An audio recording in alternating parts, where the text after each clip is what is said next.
Hello and welcome to London Guided Walks podcast. In the coming episodes, we'll be sharing our love and passion for London, its people, places and history in an espresso shot with a splash of personality. For those of you who don't know me, I am Hazel Baker, founder of londonguidedwalks.co.uk, providing guided walks, private tours and treasure hunts to Londoners and visitors alike. What do pelicans, parakeets and polar bears have in common? My favourite London park is also the oldest royal park in London, St James's. It's surrounded by three palaces: the Palace of Westminster, more commonly known as the Houses of Parliament, St James's Palace, built by Henry VIII, and Buckingham Palace, the official London residence of the UK sovereigns since Queen Victoria in 1837. The park's famous deep flower beds are a particular backdrop to pageants, including Trooping the Colour. And when taking a stroll through this picturesque royal park, I do try and steal a few moments and go and visit Tiffany, Isla and Goji, and their new friends, Sun, Moon and Star. They are residents of St James's Park, and they are also pelicans. Great white pelicans, to be precise. I still chuckle when witnessing the surprise of passers-by when they see these great birds and then have a double take because they're actually realising what they're seeing, not a normal sight in London. These pelicans have the second largest wingspan of all living birds after the albatross, ranging between 2.26 metres, which is about 7'4", to 3.6 metres, which is about 11'8". As an unusual sight this may be for visitors, pelicans were first introduced to St James's Park in 1666 as a gift to Charles II from the Russian ambassador. These free-roam pelicans are rarely known to stray far from the lake in St James's Park. The best places to see them are when they're basking in their favourite sunny spot on the rocks by Duck Island Cottage, or feeding time, and that's quite a spectacle. Normally occurs every day between 2:30 and 3 p.m. It's a chance to really see how magnificent these birds are, but also how gigantic. The adults weigh from 9 to 15 kilograms, which is about 20 to 33 pounds, and that's about the same weight as a Cardigan Welsh Corgi dog. Even though fish is the staple food of these pelicans, they have been known to snack on London pigeons from time to time, and if you really want to see that, then I will provide you with a link in the show notes. London is also home to a healthy population of ringneck parakeets. Newcomers to London are often taken by surprise of a flash of green caught in the corner of their eye whilst making the rounds of some of the greener parts of London. Richmond Park, Hyde Park and Greenwich Park are places where I've regularly heard and seen these ringneck parakeets. They have even discovered the bird feeder in my garden, and originally designed for the smaller dwindling UK birds, they really do like to get their fill.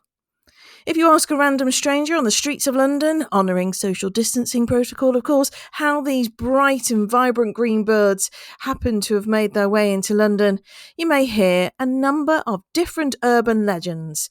Some say Jimi Hendrix released a pair of parakeets called Adam and Eve into the air around Carnaby Street in 1968. Another popular story is that the parakeets arrived in 1951 with Humphrey Bogart and Katharine Hepburn when they were filming The African Queen at Isleworth Studios, and these parakeets somehow managed to escape. Going back even further, I have heard a tale of how they had been escapees of Henry VIII's menagerie, with these iridescent birds having somehow remained hidden for 400 years. However, they got here from about 1970 onwards. Their numbers have boomed. In 1992, 700 birds were recorded in London. By 1998, that had gone up by 2,845. And in 2006, the ringneck parakeet was the 15th most cited bird in London. You'd think that these parakeets would suffer during our cold winter months, but they do seem to handle the weather a lot better than some of our locals. They're flourishing, and also maybe that's something to do with their 35-year life expectancy. And of course, they have few predators in London, and this enables them to breed freely. Britain's embattled birds of prey, such as owls and pedigree falcons, have been known to eat them, and they have also been accused of stealing the homes of some native birds. Parakeets nest in tree cavities, which are also used by jackdaws, owls, and woodpeckers, but there's little evidence that native species have been muscled out. In their native India, the parakeets are known to cause widespread damaged crops. Perhaps this won't be a concern in the UK if they stay only to urban areas. If you've seen these parakeets in London, then let us know. Tag us on social media and share your love. For good or for ill, these parakeets, just like the grey squirrel, are here to stay. So, we've covered parakeets and pelicans, but what about polar bears? The Tower of London used to be home to a polar bear. The Royal Menagerie at the Tower of London was probably founded in 1204 when King John brought 3 shiploads of wild beasts, lions and leopards to England from Normandy. In the early days, most of the animals in the tower came from the northwest of Africa, including leopards and lynx seen by the humanist scholar John Keyes in 1561.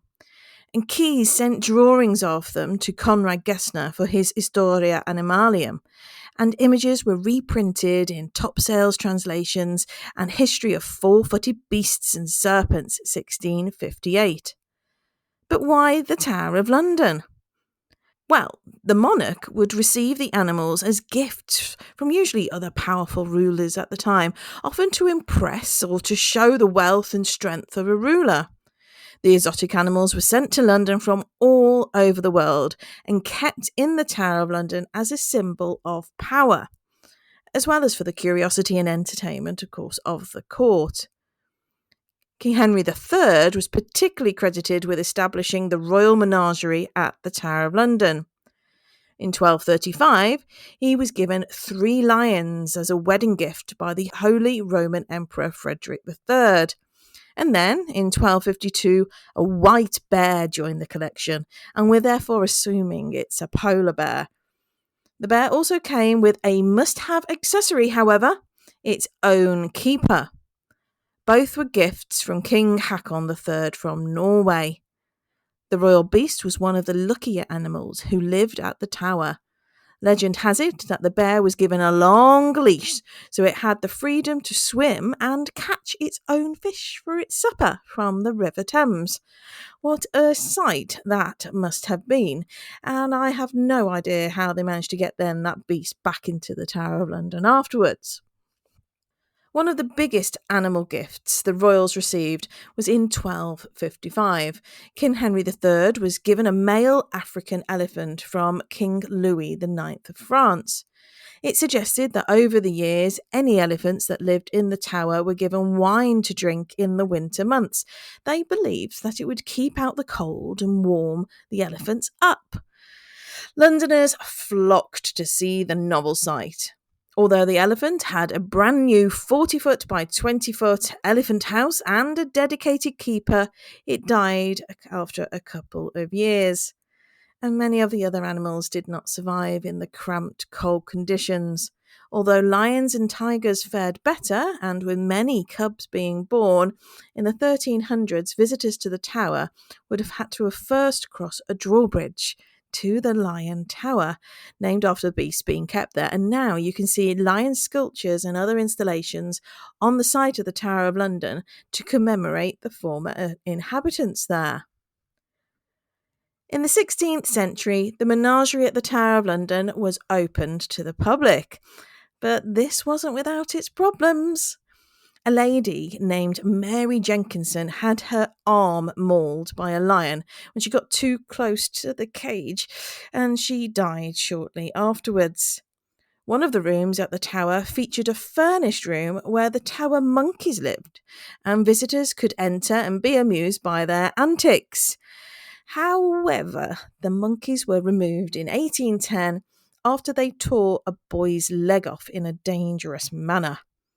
There is also another report of a baboon who managed to get hold of a cannonball whilst being transported to the tower and threw it at a sailor, killing him. But all things must come to an end. In 1831, after over 600 years of almost continuous operation, the menagerie at the Tower of London was closed and the animals moved to a new facility, the newly opened Zoological Gardens in Regent's Park, now what we call the London Zoo.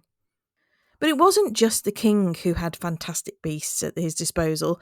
Various members of the royal family kept collections of exotic animals on their estates at Richmond and Kew. During the 1740s, Frederick, Prince of Wales, was sent a pair of zebras from Cape of Good Hope. The stallion en route sadly died, but the female lived at Kew for a good several years. A picture of her by George Edwards was drawn in 1751 and shows her with dark brown stripes on a brownish background, which fades towards her rump. The correlation of quagga, extinct in 1885, and now considered to have been a subspecies of zebra. But it wasn't just the royals who liked to collect these exotic creatures. From the early 18th century onwards, increasing number of private individuals started collections. They were usually housed on their country estates. The Duke of Richmond's estate, Goodwood, for example, had a menagerie including wolves, leopards, and a lioness, a tiger cat, at least 3 bears, a white bear, 2 owls, and an armadillo. Among his household pets was a tame and inoffensive Java. And Java, it was the first agouti from South America to be recorded in England. In 1738, Captain Craig Hart brought the Duke a pair of caribou from Greenland, which were also drawn by George Edwards before being sent to the Duke's estate in the hope that they might breed. Sadly, they both died shortly afterwards. Hans Sloane was one of the most influential men of early 18th century London. He amassed one of the greatest private collections of plants, animals, and antiquities, including coins and other curiosities. He kept a wide variety of exotic animals at his home in Chelsea, where the unusual household pets included a one-eyed wolverine from Hudson's Bay. The best-known commercial menagerie of the late 18th and early 19th centuries was housed on the second floor of the Exeter Exchange on the Strand in London, not too far from where Charing Cross Station is now. It was started in 1778 by Thomas Clark and showed some of the first Australian marsupials in Britain. This included a betong, which is a kangaroo cat, a flying phalanger, and a kangaroo. The Exeter Exchange was a building on the north side of the Strand, with an arcade extending partway across the carriageway. It was most famous for the menagerie occupied in its upper floors for about 50 years, from 1773 until its closing in 1829 when it was demolished. What animals are top of mind when you think of animals in London? Perhaps it's the lions at Trafalgar Square, or the pigeons from Mary Poppins film, or perhaps it's the dragons surrounding the City of London. What if I told you London had been home to straight-tusked elephants, giant deer with antlers almost the size of the deer's height, and several species of now extinct rhinoceros? All of this is true. It just happened a long time ago. 130,000 years to be precise. This was a time when the sea level was low enough to reconnect Britain to the continent, enabling lions and other animals to cross over into Britain. And they left when the cold weather increased, and cold-loving species such as reindeer, woolly mammoths, and woolly rhinoceros replaced them. It's hard to imagine ice extending as far south as what is now Finchley in North London, and remarkably, hippo remains in particular have been found in London in ancient Thames gravels beneath Trafalgar Square, and also at Brentford. For hundreds of years, up to the middle of the 1800s, Londoners enjoyed blood sports. And of course, that meant the blood of innocent animals. Ratting, cockfighting, and dogfighting were commonplace in purpose-built arenas attached to inns and taverns. In Life in London, the protagonists visit the Westminster Pit to see a dog fight against a monkey. It's described: the monkey with its teeth, which met together like a saw, made a large wound in against the throat of the dog, as if done with a knife. And from the great loss of blood, the dogs in general sustained, who were pitted against Jacko Macco.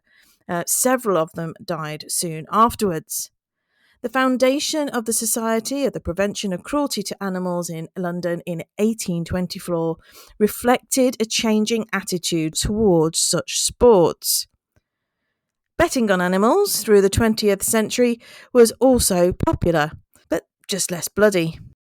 Greyhound racing was the born spectator sport in the 1920s. It arrived in London in 1927 when a track was constructed at White City. By 1933, London had 17 Greyhound tracks, attracting just over 9 million Londoners a year. Haringey's track was a 50,000-seat stadium, and it was built on top of a spoil tip left by the extension of the Piccadilly line to Finsbury Park. It aimed to be a glamorous dog track, and it was said to have experimented with racing cheetahs. All of these stories are quite remarkable, and all of these stories are true. And it's only a little taster of the extensive history that London has with animals. I hope you've enjoyed today's podcast. Please do leave a review. If you only have any suggestions of what we'll be talking about in our next podcast episodes, then please do let me know via our website, londonguidedwalks.co.uk/podcast. That's all for now.